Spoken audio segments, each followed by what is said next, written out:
Kenapa lebay-lebay Presiden lebay PAS Walan-walantit begitu takut dan gentar dengan Perdana Menteri kita Datuk Seri Anwar Ibrahim. Saban hari tanpa berehat, ya, mereka menyerang, mereka memberikan julukan jelik, panggilan menghina kepada Perdana Menteri kita Datuk Seri Anwar Ibrahim. Adakah mereka begitu gentar dan takut dengan usaha yang sedang dilakukan oleh Perdana Menteri kita? Itu menjadi persoalan yang agak membingungkan kita, sahabat semua. Namun apapun, sebelum saya teruskan, jangan lupa untuk terus support Orang Dapat Channel dengan cara tekan butang subscribe, like, dan share. So, mari kita ikuti berita gempak hari ini. So, Madani Jahiliah, kokok berderai-derai, ekor bergulumang. Jadi itu antara satu ulasan daripada seorang pemerhati politik terhadap kenyataan terkini daripada Hadi Awang yang menyerang secara tiba-tiba terhadap Perdana Menteri kita di dalam tulisan mindah Presiden PAS baru-baru ini. Persis seorang pemandu yang tak reti guna signal. Tajuk artikel itu adalah D8 dipandang remeh. Macam biasa, tulisannya itu panjang lebar, petik banyak ayat Al-Quran di awalnya. Nak sampai ke cerita D8, macam dah habis season satu drama 18 episod, cuma intro semata-mata. Wahal isinya utamanya cuma nak mengatah Perdana Menteri Datuk Seri Anwar Ibrahim sahaja. Hanya sebab Perdana Menteri tidak hadir ke sidang D8 tersebut. Panjang lebar huraian, tiba-tiba konklusinya adalah PMX bergantung kepada Madani Jahiliah sebab PMX tak hadir ke sidang itu. Tak hadir sama dengan Madani Jahiliah berkiblatkan White House. Apa punya dangkal konklusi semudah itu, kata penulis ini. Yang lucunya lagi katanya sebelum serang PMX, dia bernada kecewa kerana usaha rakan karibnya yaitu Mahathir anjurkan KL Summit D8 hanya 4 negara yang menyahut. Mungkin dia marah kerana hanya ada 4 negara yang hadir, ya. Kemudian secara tiba-tiba kau nak tak bagi signal terus mengatah Perdana Menteri. Jadi apa kaitan cerita 4 negara tak datang KL Summit itu dengan Perdana Menteri? Adakah sebab sabotas dari Perdana Menteri yang 4 negara itu tidak hadir ke KL Summit anjuran Mahathir Mohamad? Adakah Hadi nak gambarkan pengaruh antara bangsa PMS lagi kuat berbanding Mahathir, walaupun ketika Mahathir menjadi Perdana Menteri Malaysia? Soalnya lagi, takkan koman sangat Tun Mahathir itu, katanya tak ada kolerasi jelas antara dua perenggan tersebut. Jadi, kenapa PMX tidak hadir ke sidang D8 itu? Adakah Hadi berhalusinasi, ya, bahawa PMX boykot sidang D8 ini? Jadi PMX telah hantar Menteri Pengajian Tinggi Dr. Zamri ke sidang tersebut. Kenapa bukan beliau sendiri? Pada tarikh sidang tersebut 18 dan 19 Disember, Perdana Menteri kita sebenarnya menerima lawatan Presiden Turkmenistan, negara yang mempunyai lebih 90% orang Islam. Ini jawatan pertama Presiden Turkmenistan yang tersebut ke Malaysia dalam tempoh Januari ke Oktober 2024. Dagangan antara Malaysia dan Turkmenistan naik daripada 74.8% berbanding tempoh yang sama tahun 2023. Jadi ini negara majoriti umat Islam, antara rakan dagang penting buat negara kita, yaitu Malaysia. Jadi kemudian bila Hadi tuduh PMX berkiblat White House, memang lucu kerana Malaysia sekarang rapat dengan BRICS. Malaysia sebagai negara dagang perlu berbaik dengan semua blok dunia, tidak hanya Amerika Syarikat. Dan bila Hadi petik BlackRock, lebih lucu kerana kerajaan Kedah pun ada hubungan erat dengan BlackRock menerusi Boeing. Kokok berderai-derai, ekor bergulumang tahi. Jadi, hai kerana benci, habis dituduh orang macam-macam. Dan aku faham yang PMX langsung tak perlu layan artikel ini sebab terlampau dangkal, tak sama level langsung.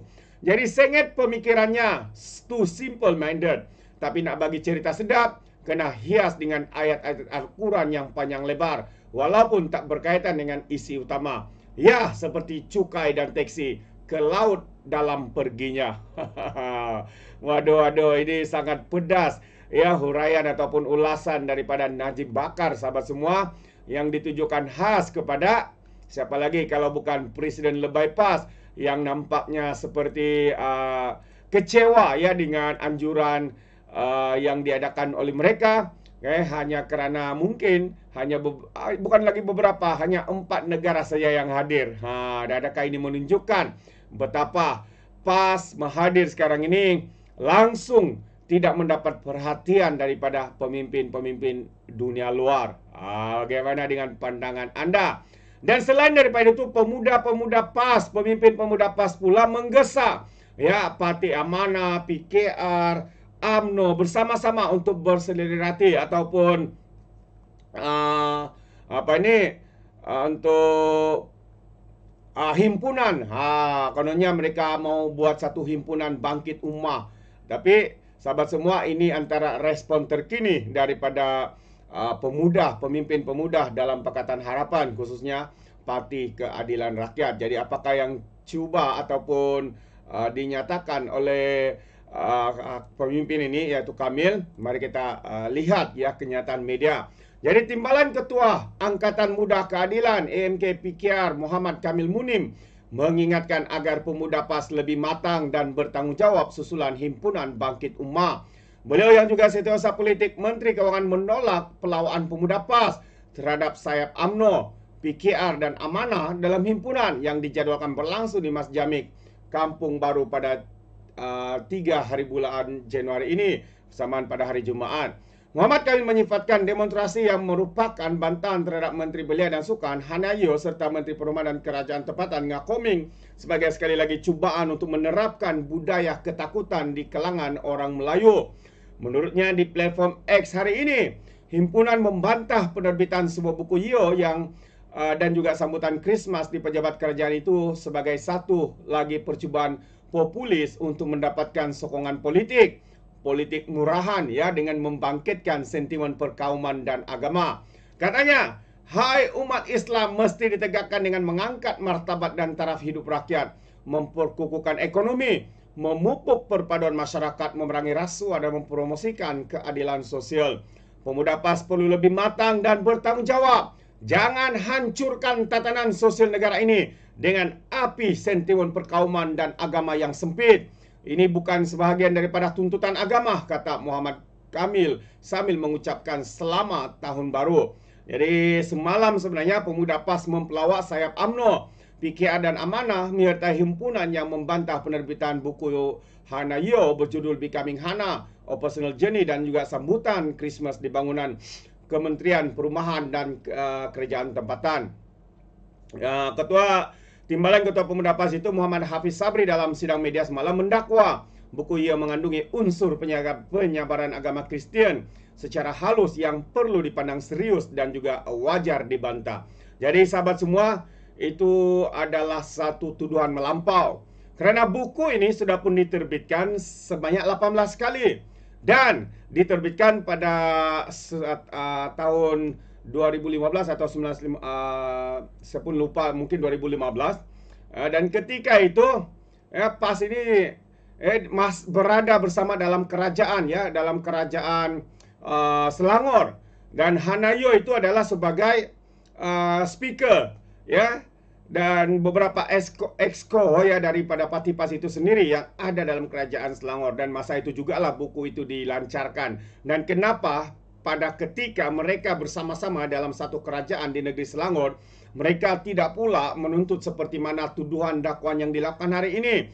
Adakah hanya kerana mereka mendapat jawatan ketika itu, mereka mendiamkan diri dan mengunci mulut? Adakah hari ini kerana mereka menjadi pembangkang yang tidak punya idea, ya hanya tahu untuk menunggang isu bangsa dan agama, mereka mula ya menunggang isu seperti ini untuk menimbulkan ketakutan? Dan pada ketika itu jugalah Kerajaan Barisan Nasional dan Menteri KDN-nya tidak pun ya mengharamkan buku ini. Kenapa sahabat semua? Bahwa jelas buku ini tidaklah seperti dakwaan daripada pemuda PAS ini yang kononnya mengandungi unsur penyebaran Kristian dan mau untuk mengkristiankan negara kita ini. Jadi tidak ada bukti khusus. Ya, apabila dalam satu pendakwaan perbicaraan Musa Hasan ditanya oleh peguam bela kepada Hanayo, dia mengatakan, adakah kamu mempunyai bukti yang cukup, dan mengatakan bahwa Hanayo ataupun ahli buku dia ini ya mempunyai bukti yang cukup untuk mengatakan dia cuba mengkristiankan negara ini. Apa yang dijawab oleh Musa Hasan ketika itu, sahabat semua, katanya dia tidak mempunyai bukti ataupun dokumen yang cukup ataupun apa-apa bukti untuk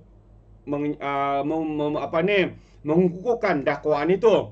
Jadi jelas bahwa apa yang sedang dilakukan oleh lebay-lebay walan-walantit ini jelas menunjukkan bahwa betapa terdesaknya mereka, sehingga tidak ada isu yang coba dibangkitkan, dan bukan isu rakyat yang dibangkitkan, melainkan memain ataupun menunggang isu bangsa dan agama. Ini adalah satu tindakan yang amat memalukan. Mungkin karena mereka terfikir mereka tidak ada jalan lain untuk mengganggu-gugat kerajaan hari ini. Walaupun ada di antara pemimpin PAS ini menyatakan kerajaan ini akan bertukar sebelum pilihan raya umum yang ke-15 yang akan datang. Itu antara kenyataan daripada Pesuruhjaya PAS Perak. Namun sahabat semua, kita boleh nampak apa yang ada dalam minda mereka. Pada pandangan saya adalah untuk menebuk atap, merebut kuasa, merampas kuasa dengan apa cara sekalipun, walaupun menunggang isu bangsa dan agama. Ini adalah satu perkara yang amat memalukan. Jadi saya setuju dengan kenyataan daripada Muhyiddin Yassin bahwa parti PAS ini, PAS ini adalah parti ajaran sesat. Itu kenyataan Muhyiddin. Itu kenyataan Muhyiddin. Katanya PAS ini adalah parti ajaran sesat. Dan hari ini sedikit demi sedikit saya bersetuju dengan apa yang dinyatakan oleh Muhyiddin Yassin itu, bahwa PAS ini adalah parti ajaran sesat, menyesatkan. Yang halal jadi, yang haram jadi halal, yang rasuah jadi sedekah, yang fitnah jadi jihad, dan sebagainya. Adakah itu tidak menunjukkan ciri-ciri bagaimana jahilnya, bagaimana sesatnya parti ini? Itu pandangan saya dan satu persoalan yang menarik untuk kita fikirkan bersama. Jadi sahabat semua, Anda boleh berikan komen atau pandangan dalam ruangan komen, tapi ingat, komen dengan cara berhema. Jadi izinkan saya untuk mengundurkan diri. Dan seperti biasa, peribahasa mengatakan, tepapun kangkap dua ton keinginan. Dalam bahasa Melayunya, tepuk dadah, tanya selera. Sekiannya daripada Orang Indo Channel. Kita berjumpa lagi. Bye-bye.